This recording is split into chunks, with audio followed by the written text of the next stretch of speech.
So you know it's going to be a good chest session. We got Mr. Jacob Hutton in the house. We like to start off with some flat bench press. Get this going. This is really how we really gauge if we're getting stronger or not. Now, you don't have to start off with flat bench. We've been doing this the last couple weeks. Again, strength progression is important for us. Working off of really 6 reps here, making sure we're going nice and heavy for this first exercise. You know, you need to get stronger in order to get bigger eventually. It's one of those things that a bigger muscle is eventually a stronger muscle because you're able to do more weight in that hypertrophy rep range.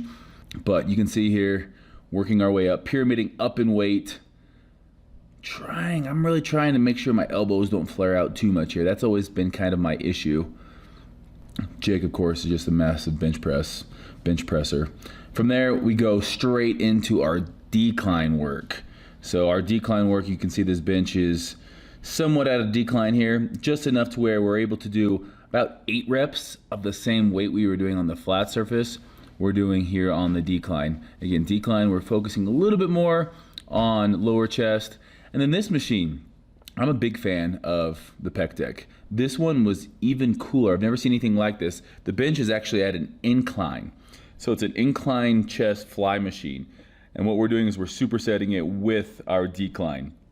Going nice and heavy on the decline and then going 12 reps or so on the fly. It's just Jake just repping it out. 315, no worries here. Strong triceps. Triceps are gonna be a big factor in bench pressing, so we wanna always make sure that we, use our triceps and that last 1/3 of the movement. You can see we're leaning back. It's because of that incline, getting a nice stretch. I love pec decks that force your elbows to touch rather than your hands, because that really is going to get more chest activation. If you can touch your hands and use a lot more anterior delt, but touching your elbow is always going to activate your chest. Again, we're finishing up here on our decline. We got 3 sets of decline supersetted with the chest fly. This stretch on this machine was just insane. Really cool old school gym here. From our superset, we're going with an incline hammer strength here. So we're shooting for 10 reps on this. And if you're not making crazy faces, are you even working out, bro? That Gymshark camo though is looking really, really clean, if I do say so myself. Need a haircut, but good set, Steve. Let Jake have a turn. From there, we're going into our incline chest flies. Now, with this one, you can see I'm trying to keep my elbows somewhat, locked out. Not all the way locked out, but just a little bend in there. And then at the bottom, I'm rotating, getting a good stretch, and then trying to touch my elbows at the top, which really forces me into a supinated position here. Now, this move can be hard on your shoulders. As you can see, I'm only using 25 pounds in each hand. Jake's turn. Shout out to Jake for the hat. That's not a hat I could pull off, but Jake, you're looking like white man can't jump. And no one's gonna say anything to you because your barbed wire tattoo is scaring all of us. Good stretch, all about that stretch here. Second set here, biggest thing, keeping the elbows to the side.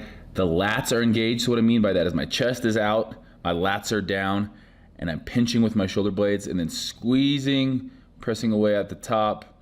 I think I had one more in you. Well, you had one more in you, Steve. Don't shortchange yourself there. Triceps just hanging off the bone. Good stretch, rotate and come up. I really like doing my flies like this. Rotate at the bottom and then again, try to touch my pinkies together basically, which again, leaves me in a supinated position at the top. I think you guys can actually get that Gymshark camo shirt. It's been up on the site for a minute now. This was my first time wearing it. Again, this gym is about as old school as it gets. Every machine probably is older than me, but it's one of those things that they're just broken in just perfectly now. All right, last superset. We're going dips here for chest. You can see I'm not locking out at the top because again, I'm focusing on my chest here, not my tricep. So that I'm going below 90 degrees to get a good stretch, leaning forward, going all the way down, and I'm just going to failure here. So whatever you got, we're pre-exhausting and then going over to our cable fly.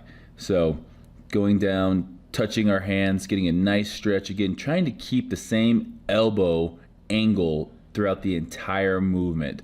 Stretch, contract, same elbow movement. Jake does his dips a little bit differently than for my chest dips.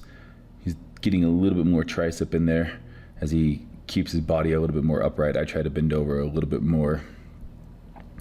But this is a great finishing movement. We're forcing a lot of blood by supersetting these two movements, and you know, a lot of chest volume today. So this is a day that we focus on strength first, and then we're moving into some super high volume, forcing just a ton of blood into the chest on these last two movements, because you're gonna want to leave with a sick pump. You guys know that, I know that, you know. It's a chest day must. So we hit the strength movements, and then we move on and make sure that we're doing some volume. And that's the biggest thing. Get better. Before you come into a workout, hone in on what it is going to be that day. If you guys want to see more of this, check out Fitness Culture's website. Also, obviously, I got tons of videos on my channel. Make sure you guys like and subscribe if you haven't. I'm going to go get a little shake.